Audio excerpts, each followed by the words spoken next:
A new 40-unit housing complex that was 8 years in the building has opened its doors to offer a home, help, and hope for residents experiencing homelessness in Durango.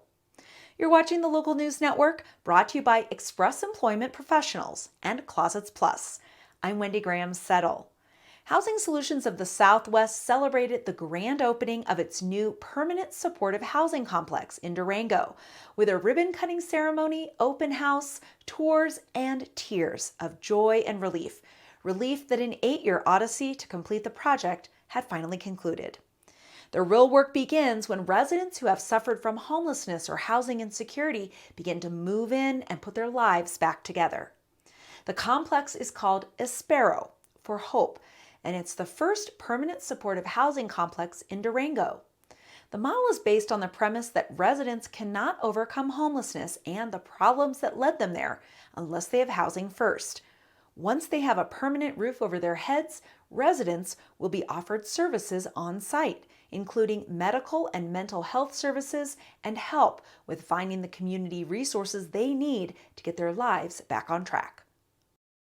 I think one of the things that's really important about permanent supportive housing that differentiates it is the housing first idea. So the idea that instead of what we used to do in the olden days was, and I used to run transitional housing and other types of housing, and I did this, is made people jump through a lot of hoops, and they had to be housing ready.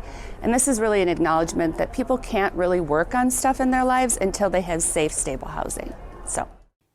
LeBeau is owner of Beaux-Simone Consulting, a business that has 25 years of experience assisting communities with the development, construction, and management of supportive housing.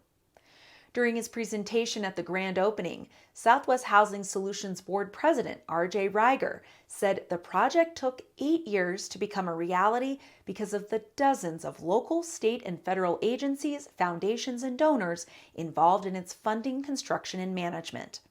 The $9.5 million facility includes a large public living area, public kitchen meeting rooms, private offices for client consultations, and an outdoor courtyard. Housing Solutions for the Southwest will be the lead service provider and will coordinate services on site for individual residents. Access Health Systems, the Southwest Center for Independence, and Manna Soup Kitchen also will provide services on site. Blue Line Development Incorporated, a real estate development company that specializes in low-income and affordable housing projects, will manage the property. The City of Durango provided an all but free 99-year lease for the apartment site located just below Greenmount Cemetery. The Colorado Housing and Finance Authority awarded low-income housing tax credits and a $1.25 million grant to defray costs. Foundation grants and private donations also have helped to cover construction costs, with the remaining costs covered by tenant rent and state and federal housing subsidies. The building may be finished, but it still needs those little touches to make it home. You can help put furniture, dishes, and other items that residents will need by shopping Espero's wish list on Amazon.com or by logging on to the Housing Solutions website at swhousingsolutions.com. Thanks for watching this edition of the Local News Network. I'm Wendy Graham-Settle.